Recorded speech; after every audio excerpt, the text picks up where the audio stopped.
Hello everyone, आज हम chapter number 9 जो है रीड करेंगे। हमारा टॉपिक है solids, liquid, gases. Okay, we already know properties of solids. ये हम पहले से जानते हैं कि सॉलिड की प्रॉपर्टीज़ क्या होती हैं, प्रॉपर्टीज़ ऑफ लिक्विड्स क्या होती हैं, प्रॉपर्टीज़ ऑफ गैसेस क्या होती हैं, चेंज ऑफ स्टेट्स क्या होते हैं, सॉलिड, सॉल्वेंट एंड सॉल्यूशन क्या होता है। Okay, in read this chapter we will learn about. इस चैप्टर में हमें ये सीखने को मिलेगा मॉलिक्यूल्स एंड एटम्स क्या होते हैं, एलिमेंट्स एंड कंपाउंड्स क्या होते हैं, solubility of solids, liquids and gases in water क्या होता है। ठीक है, फिजिकल केमिकल चेंजेस क्या होते हैं। ओके, चलिए हम एक एक करके अब इसकी डिटेल स्टडी करेंगे। फर्स्ट टॉपिक है हमारा मॉलिक्यूल्स एंड एटम्स। ओके, ठीक है, we already know that the changes that the things around us that has mass and takes us up space is called matter। ये तो हम पहले से जानते हैं, कोई भी चीज़ जो हमारे चारों जो चीज़ें होती हैं उसमें मास होता है ना, और उसमें वो जगह घेरती है, उसको रखने के लिए जगह चाहिए, है ना। किसी चीज़, चाहे वो लिक्विड हो, सॉलिड हो या फिर गैस हो, है ना, उस चीज़ को जिस बर्तन में या जिस चीज़ में उसको रखा जाता है तो वो जितनी जगह लेती है तो उस चीज़ को हम क्या कहते हैं, मैटर कहते हैं। Okay, matter exist in 3 states, solids, liquids and gases. जो मैटर होता है वो 3 स्टेट्स में पाया जाता है, उसकी 3 स्टेट्स होती हैं, 3 अवस्थाएँ होती हैं। सॉलिड होता है, लिक्विड होता है एंड गैस होता है। आप लोगों ने देखा होगा बहुत सारी ऐसी चीज़ें होती हैं जो कुछ सॉलिड फॉर्म्स में होती हैं, जैसे वाटर, है ना। वाटर जो होता है वो सॉलिड, लिक्विड और गैस तीनों मतलब 3 स्टेट्स में पाया जाता है। सॉलिड कौन सा फॉर्म है, आइस फॉर्म है। लिक्विड कौन सा फॉर्म है, जो वाटर, है ना। और गैस कौन सा फॉर्म होता है, वाटर वेपर। ओके, तो किसी भी चीज़ का जो मैटर होता है उसके 3 स्टेट्स होती हैं, solid, liquid and gas. Matter is made of tiny units called molecules. Matter जिन छोटी मतलब जिस बहुत ही टिनी यूनिट्स से मिलकर बना होता है, जिसे हम क्या कहते हैं, मॉलिक्यूल्स। क्या कहेंगे, मॉलिक्यूल्स। ठीक है, we can define molecule as the tiny unit of a substance that has all the properties of that substance. मतलब हम मॉलिक्यूल को इसमें हम डिफ़ाइन करेंगे। मॉलिक्यूल्स क्या होते हैं, बहुत ही टिनी यूनिट्स होते हैं किसी भी चीज़ की। किसी भी चीज़, कोई भी चीज़ जो होती है, कोई भी जो सबस्टेंस होता है, जो छोटे छोटे यूनिट्स से मिलकर बना होता है, उसे हम क्या कहते हैं, मॉलिक्यूल्स कहते हैं। और इन्हीं मॉलिक्यूल्स के कारण किसी भी चीज़ की बहुत सारी उसमें जो कोई भी चीज़ जो चीज़ होती है उसमें सभी प्रॉपर्टीज़ पाई जाती हैं। ठीक है, फॉर एग्जाम्पल एक एग्जाम्पल देख लेते हैं हम। N oxygen molecule has all the properties of oxygen gas. मतलब इसमें एग्जाम्पल बताया गया है, जो ऑक्सीजन जो मॉलिक्यूल, ऑक्सीजन जो गैस होती है, ऑक्सीजन गैस में जो प्रॉपर्टीज़ होती हैं वो उसके एक ऑक्सीजन मॉलिक्यूल के कारण ही होती हैं। ठीक है, चलिए सिमिलरली इसी तरह अ water molecule will have all the properties of water. इसी तरीके से एक जो वाटर मॉलिक्यूल होता है वो वाटर की प्रॉपर्टीज़ को बताता है। ठीक है ना। चलिए, molecules can further be broken into atoms. यदि हम मॉलिक्यूल्स को ब्रोकन करें, यदि हम मॉलिक्यूल्स को डिवाइड करें हिस्सों में, तो जो अलग अलग जो चीज़ें होती हैं जिससे मॉलिक्यूल्स मिलकर बने होते हैं उन्हें हम कहते हैं एटम्स। ठीक है, they are called the building blocks of matter. जो एटम्स होते हैं वो क्या कहलाते हैं, बिल्डिंग ब्लॉक्स ऑफ मैटर। ठीक है, या हमारी किसी भी चीज़ की मैटर, किसी भी चीज़ के जो मैटर होते हैं वो मॉलिक्यूल्स से मिलकर बने होते हैं। और मॉलिक्यूल्स किससे मिलकर बने होते हैं, एटम्स से। क्लियर, इसलिए हम कह सकते हैं atoms are building blocks of matter. Okay, atoms are the smallest unit of a matter and can not be divided further. आप मॉलिक्यूल्स को तो हमने डिवाइड कर लिया है एटम्स में, लेकिन जो एटम्स होते हैं बहुत ही स्मॉलेस्ट यूनिट होती है, सबसे छोटी यूनिट होती है किसी भी मैटर की, इसको हम डिवाइड नहीं कर सकते। ठीक, जैसे हमने मॉलिक्यूल्स को तो डिवाइड कर दिया एटम्स में, लेकिन हम एटम्स को और भी स्मॉलेस्ट यूनिट में डिवाइड नहीं कर सकते। क्यों, क्योंकि atoms are the smallest unit of a matter. ठीक है ना। इस पिक्चर को थोड़ा सा ध्यान से देख लीजिए। देखिए, ऑक्सीजन मॉलिक्यूल, ये ऑक्सीजन जो गैस होती है उसके ये मॉलिक्यूल्स हैं, मॉलिक्यूल्स के ये एटम्स हैं। जैसे देखो, ऑक्सीजन का सिंबल होता है O2, है ना। ऑक्सीजन का सिंबल क्या होता है, O2। टू जो होता है यानी इसमें एक ऑक्सीजन के मॉलिक्यूल में जो एटम्स होते हैं ऑक्सीजन के वो 2 होते हैं। इसी तरीके से देखो ऑक्सीजन का ये 1 एटम है, ऑक्सीजन का ये 2 एटम है, ये दोनों एटम मिलकर ऑक्सीजन का 1 मॉलिक्यूल बनाते हैं। तो हम कह सकते हैं ऑक्सीजन गैस जो होती है, ऑक्सीजन गैस के एक मॉलिक्यूल में कितने एटम्स होते हैं? 2 एटम्स होते हैं। देखो 1 और 1 मिलकर क्या बनते हैं? 2 बनते हैं। तो ये ऑक्सीजन का 1 मॉलिक्यूल, ऑक्सीजन का जो 1 मॉलिक्यूल होता है उसमें ऑक्सीजन के 2 एटम्स प्रेजेंट होते हैं। क्लियर? आप देख लीजिए इसको। आप वाटर देख लीजिए। वाटर जो होता है वाटर में वाटर के कितने मॉलिक्यूल्स होते हैं? 3 मॉलिक्यूल्स होते हैं। मतलब वाटर के 1 मॉलिक्यूल में 3 एटम्स होते हैं। अब वो 3 एटम्स देख लीजिए कौन कौन से। देखिए ये तो हाइड्रोजन एटम है, ये हाइड्रोजन एटम है, ये 1 और 2 तो हाइड्रोजन एटम हो गए और एक ऑक्सीजन एटम हो गया। देखो हो गए 3 एटम, 1 2 3 एटम्स मिलकर वाटर का एक मॉलिक्यूल बनाते हैं। इसको हम पढ़ेंगे H2O। इसको क्या पढ़ेंगे? H2O। ठीक है।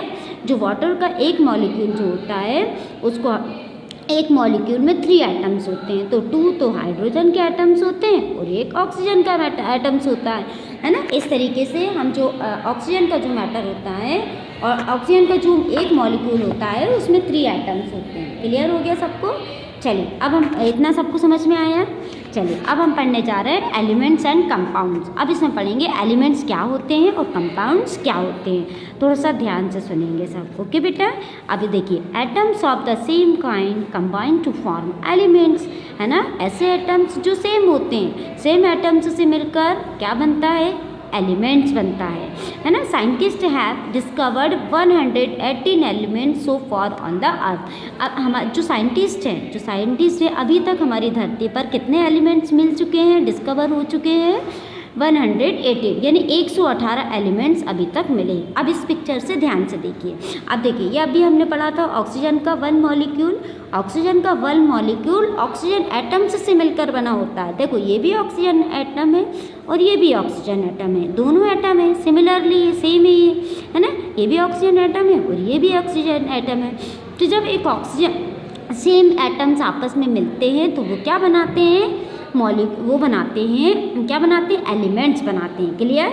तो इसमें हम एग्जाम्पल बहुत अच्छे से समझ गए होंगे। देखो ऑक्सीजन का 1 मॉलिक्यूल बनाने के लिए ऑक्सीजन के 2 सेम एटम्स हमें चाहिए रहते हैं। तो oxygen gas is a element. Okay?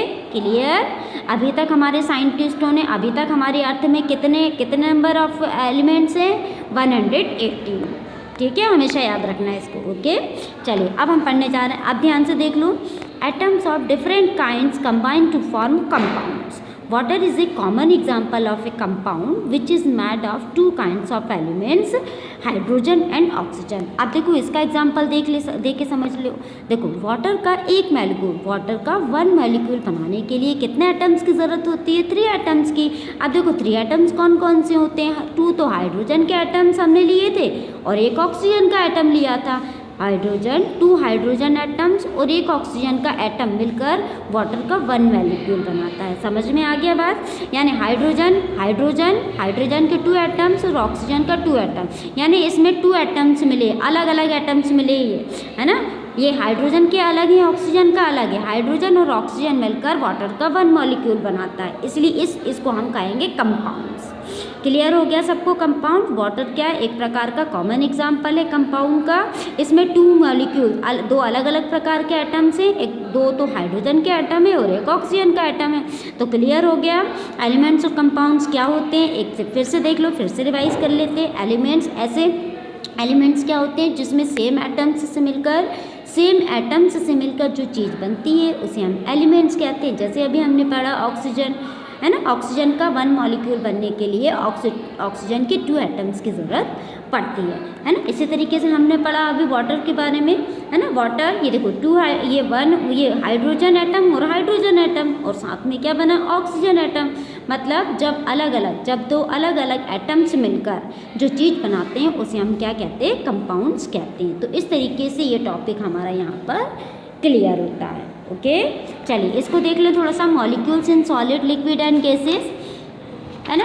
Molecules in solid liquid and gases, मतलब जो मॉलिक्यूल्स होते हैं सॉलिड में अलग अलग, सॉलिड में किस तरीके से होते हैं, लिक्विड में किस तरीके से होते हैं और गैसेस में किस तरीके से होते हैं, उनका जो अरेंजमेंट। अब यहाँ देख लो फर्स्ट में सॉलिड में जो मॉलिक्यूल्स होते हैं टाइटली पैक्ड होते हैं। देखो आप लोगों को स्पेस नहीं दिख रहा होगा इसमें, है ना, बिल्कुल टाइटली पैक्ड होते हैं। इस कारण जो सॉलिड होता है, सॉलिड को हम सॉलिड जो होते हैं इस कारण जो चीज़ें है ना सॉलिड होती है उसको बहुत हार्ड होती है, यही रीज़न होता है उनके हार्ड होने का, ठीक है। उनको हम इजीली ब्रेक भी नहीं कर सकते। इस अब सेकेंड वाला देखो लिक्विड जो होता है एक मतलब लिक्विड में जो इनके जो मॉलिक्यूल्स होते हैं वो लूजली होते हैं मतलब दूर दूर होते हैं और उनके बीच में जो मॉलिक्यूल्स होता है उनके बीच में ये गैप होता है, स्पेस होता है। इस कारण लिक्विड जो होता है लिक्विड जो होता है फ्लो करता है। लिक्विड के जो मॉलिक्यूल्स होते हैं लूजली होते हैं, ओके, है ना। और लिक्विड का कोई शेप नहीं होता, सॉलिड का तो शेप होता है ना। जैसे आप लोगों ने डस्टर देखा होगा, ब्लैक बोर्ड देखा होगा, आपकी जो पेंसिल होती है वो सॉलिड होती है ना। अब देखो लिक्विड के में मॉलिक्यूल्स कैसे होते हैं अरेंज, मॉलिक्यूल दूर दूर होते हैं, है ना, दूर दूर होते हैं, लूजली कनेक्टेड होते हैं आपस में। इनमें देखो स्पेस भी बहुत ज़्यादा होता है, इसलिए लिक्विड का जो शेप जो होता है वो फिक्स्ड नहीं होता, है ना। लिक्विड का शेप जो होता है वो फिक्स्ड नहीं होता। हम जिस बर्तन में जिस कंटेनर में उसको रखते हैं वो उसी का शेप ले लेता है। जैसे आप लोग बॉटल लेकर जाते हो, अलग अलग टाइप की बॉटल का जो शेप होता है अलग अलग होता है ना, तो वाटर जो होता है उसी शेप में हमको दिखने लगता है, ओके। चलिए नेक्स्ट देखिए गैस में देखिए मॉलिक्यूल्स क्या होते हैं वेरी लूजली होते हैं, बहुत दूर दूर दिख रहे होंगे आप लोगों को, है ना। तो जो इसके मॉलिक्यूल्स जो होते हैं बहुत दूर दूर वेरी लूजली होते हैं, मतलब बहुत दूर दूर होते हैं। इनमें जो स्पेस होता है बहुत ज़्यादा होता है। इसलिए आप लोगों ने देखा होगा जो गैस होती है जैसे जो अगरबत्ती, हम अगरबत्ती अपने पूजा वाले घर में मंदिर में लगाते हैं। हमारे घर में जो मंदिर होता है वहाँ पूजा अगरबत्ती लगाते हैं, लेकिन उसकी खुशबू जो है वो दूसरे रूम पूरे घर में महकती रहती है। तो ऐसा क्यों होता है? ऐसा इसलिए होता है जो ऐसे धुआं निकलता है वो गैस फॉर्म में होता है ना। गैस के जो मॉलिक्यूल्स होते हैं बहुत वेरी लूजली होते हैं, मतलब बहुत दूर दूर होते हैं। इस कारण क्या होता है, इसका ना तो गैस का भी ना तो शेप होता है ना साइज़ होता है, ठीक है।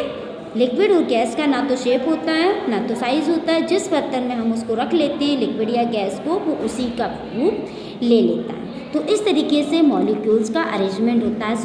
सॉलिड में कैसा होगा, सॉलिड में वेरी टाइट, सॉलिड में क्या होता है टाइटली अरेंज्ड होते हैं मॉलिक्यूल्स, है ना। इस कारण इसका शेप कैसा होता है फिक्स्ड होता है, ओके। चलिए नेक्स्ट देखो लिक्विड में जो मॉलिक्यूल्स होते हैं, लिक्विड के मॉलिक्यूल्स जो होते हैं कैसे होते हैं लूजली होते हैं, है ना। इस कारण इसका शेप जो होता है फिक्स्ड नहीं होता, ना तो इसका ना तो इसका शेप फिक्स्ड होता है ना ही साइज फिक्स्ड होता है, ठीक है। हम जिस बर्तन में उसको रखते हैं उसी बर्तन का ये शेप ले लेता है, ओके। नेक्स्ट देखो गैस में जो मॉलिक्यूल्स होते हैं वेरी लूजली, इसमें जो मॉलिक्यूल्स होते हैं बहुत दूर दूर होते हैं। इस कारण इसका भी ना तो शेप फिक्स होता है और ना ही साइज फिक्स होता है, ओके। इस तरीके से हमारा ये टॉपिक जो है वो क्लियर होता है। बाकी आगे का हम नेक्स्ट वीडियो में देखेंगे, ओके।